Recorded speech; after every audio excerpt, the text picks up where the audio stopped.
Hi. Okay, so we're going to start with Chapter 2. As you can see here, Chapter 2 is about some new accounting concepts called accruals and deferrals. Accruals, revenue or expense event that is recognized before cash is exchanged. So remember, when we provide goods or services to a customer, we have earned the right to bill that customer. Therefore, we've earned revenue. Now, we can earn that revenue without actually getting paid right away. Accrual helps us handle that problem. Deferral is the opposite of an accrual. A revenue or expense event that is recognized after cash has been exchanged. So we get the money up front in a deferral, and then we recognize the revenue or expense at a later time. So here's our event number 1. Cato Consultants was started on January 1st, year 1, when it acquired $5,000 cash by issuing common stock.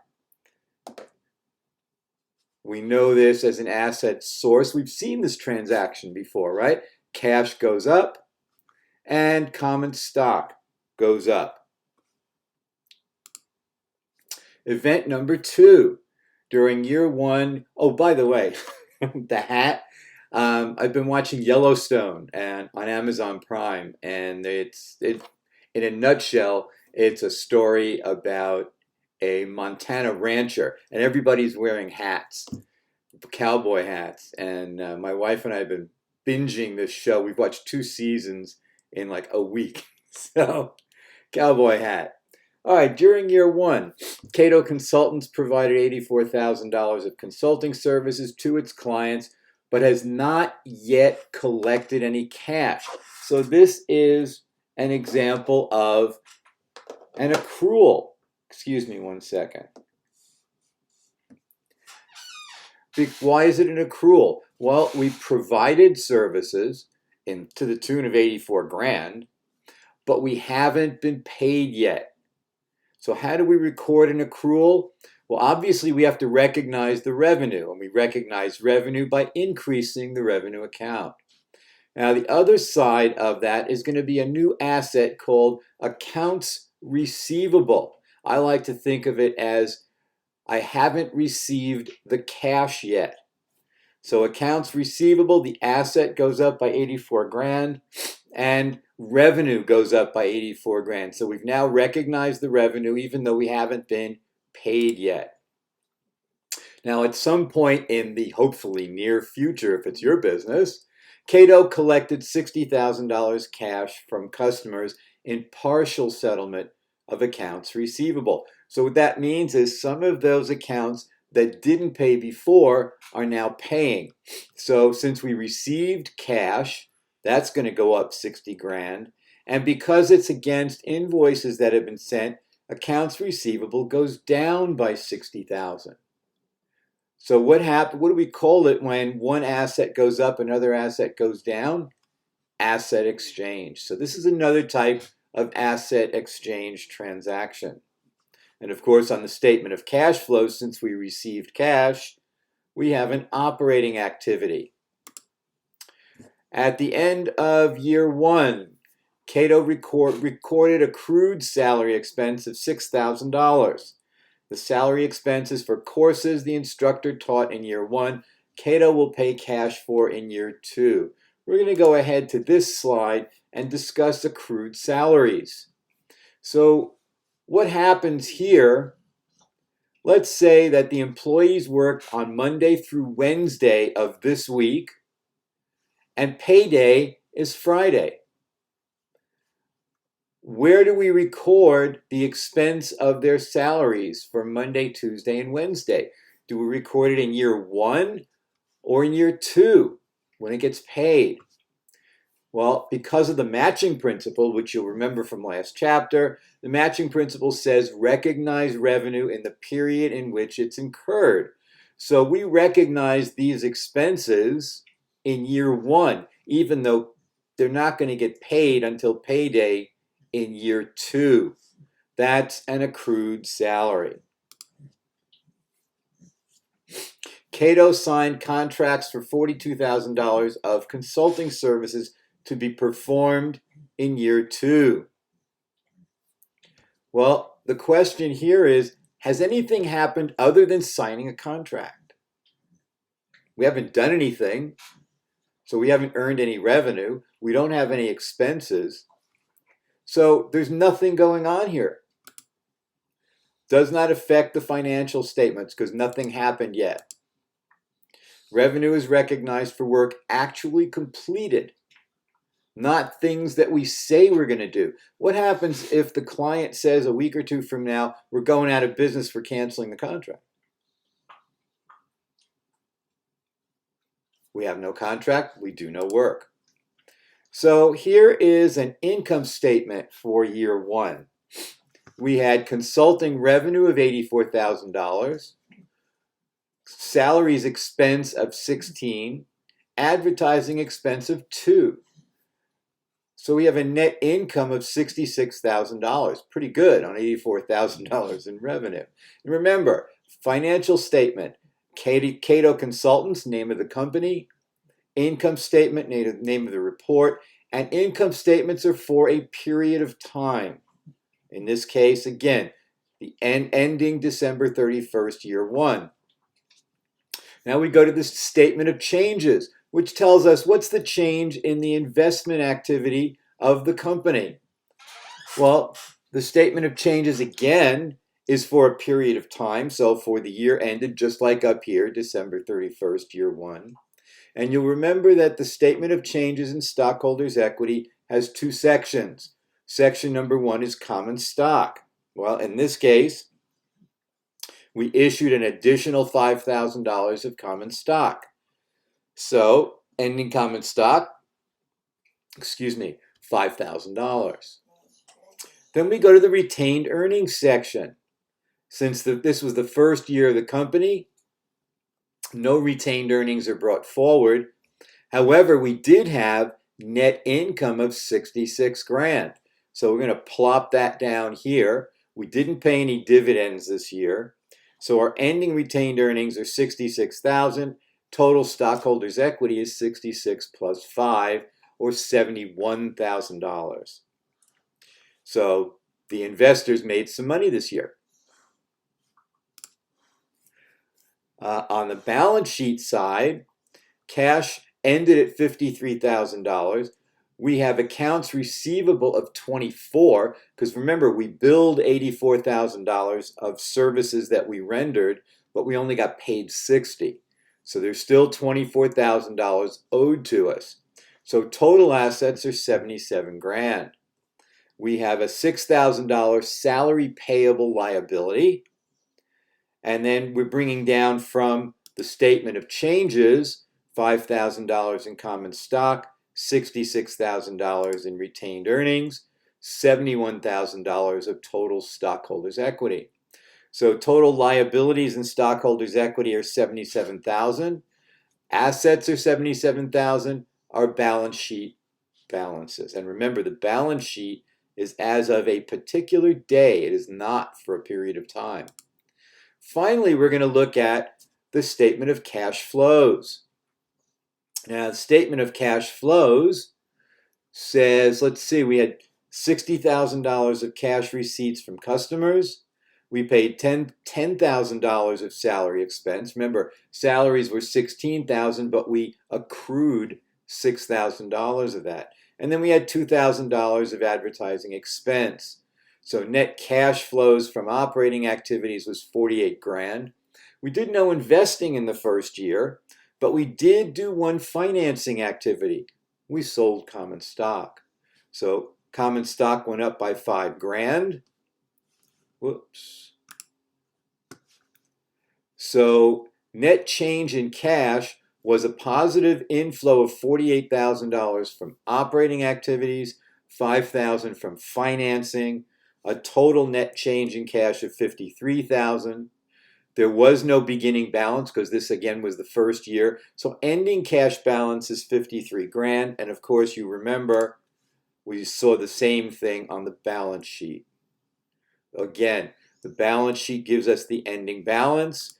The statement of cash flow says, how did we get there? So now comes an interesting comparison. We're going to look at the comparison of accrual accounting and cash accounting. All right, so from the accrual standpoint, we had consulting revenue of 84 grand, salaries expense of 16, advertising expense of 2. So we had a net income of $66,000. Now from the cash perspective, we had $60,000 of consulting revenue, because remember, that's what we got paid. We had $10,000 of salary expense. Remember, $10,000 and another $6 that was accrued. And advertising expense again is 2. So under cash flow accounting, we had $48,000 in net income. Under accrual accounting, we have 66. Question becomes, which one is the accurate picture of the company? Now, you might say it's the cash flow picture because cash is king, right? However, how much revenue did we really earn? 60,000 or 84? Well, we did $84,000 worth of work. That's what we billed. And we had $16,000 of salary expense, not 10. And of course, the 2,000 is the same on either side. So really, the accrual accounting is a more accurate picture of how the company functioned. That's the importance of accrual accounting, of recognizing the revenue and expense in the period that they incur.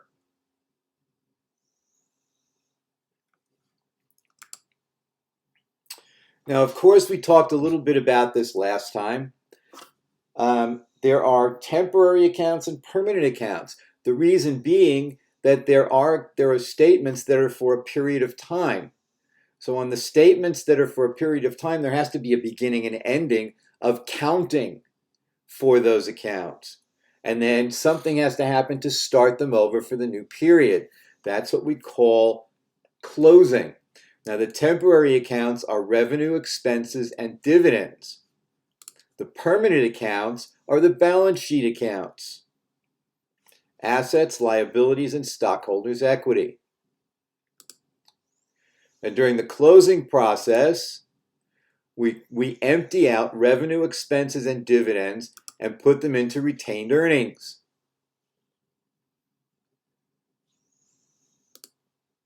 The second thing that's going to happen here is once we do that, revenue, expenses, and dividends now have zero balances. So they start the new period at 0, so we can start counting up again for the new period. Cato purchases $800 of supplies on account. So they're buying supplies. On account means I'm not paying for them yet.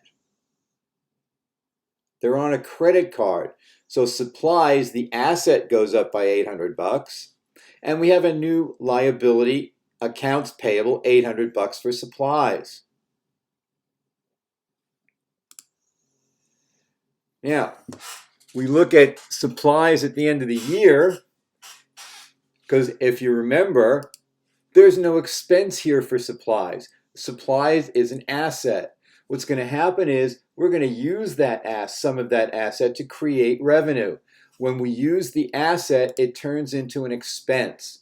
But we have to figure out how much we used. So we go back into the closet. We count up the pens and pencils and paper and whatnot. And our physical count tells us that we have $150 of unused supplies on hand. Since we started at 800, we now have 150. That tells us our expense, the supplies we used, was worth $650. So supplies goes down $650, and supplies expense goes up, which causes stockholders' equity to go down $650. Note, there is no statement of cash flows effect here because there's no cash in the transaction. We're simply recording a book entry that reduces the amount of the asset and increases the supplies expense. On March 1st, Cato pays $12,000 cash to lease office space for 1 year, beginning immediately. So if we're paying $12,000 up front, that's prepaid. That's a deferral. So we're paying the money up front. We're going to recognize the rent expense later on in what's called an adjusting entry at the end of the period. So cash goes down $12,000 and the asset prepaid rent goes up $12,000. Another asset exchange. And of course, on the statement of cash flows, we have an outflow of $12,000 for an operating activity. Now, at the end of the year, we're going to say, well, we paid $12,000 for the year, which means $12,000 divided by 12, we're paying $1,000 a month in rent. Now, how many months have gone by? Well, if we go back, it started on March 1st. So we count the months from March 1st through December. Now, don't make the mistake of thinking that's 3 months out and it's 9 months in, because it's March, April, May, June, July, August, September, October, November, December. 10 months. So 10 times 1,000 is $10,000.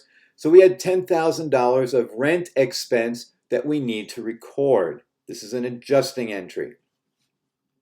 We record that by reducing prepaid rent, because remember, there's $12,000 in here. If we don't change this, then our balance sheet is going to show that we have an asset of prepaid rent of 12 grand, but we don't anymore because we've used 10 months of it. So we're going to reduce prepaid rent by $10,000, and we're going to increase rent expense by $10,000 to recognize the expense, which will reduce stockholders' equity. Now, next, Cato receives $18,000 cash in advance from Westbury Company for consulting services to be performed over a 1-year period, beginning June 1st. Again, a deferral. We're getting the cash up front. We're deferring the recognition of the revenue until later. So cash goes up $18,000 and unearned revenue goes up $18,000. Why is it a liability if we get paid? Well, what happens between the time that we get paid and the time we actually perform the services? If the contract gets canceled, we have to pay back the $18,000. So that money is a liability to us until we've earned it. And of course, we got the cash, so we have an operating activity on the statement of cash flows. Now, Cato recognizes the portion of the unearned revenue it earned during the period. Well, when did we get paid? We got paid on June 1st. June, July, August, September, October, November, December. 7 months. Since we got paid $18,000, we're earning $1,500 a month in revenue. 1,500 times 7, $10,500. So again, we're going to go back to the unearned revenue, and we're going to reduce it by $10,500 because now we've earned that money. And we're going to move it over into consulting revenue, which will increase stockholders' equity. Now, if you remember back to chapter 1, liabilities and stockholders' equity were also called claims, right? They had claims against the assets. This is called a claims exchange. One claim goes down, the other claim goes up.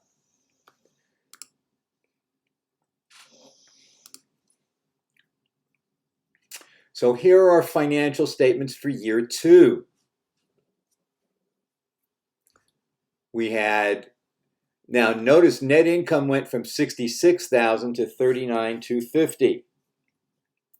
Went down a lot, but we had expenses this year. It's typical for a company to have low expenses in the first year and expenses to kind of ramp up as it gets going.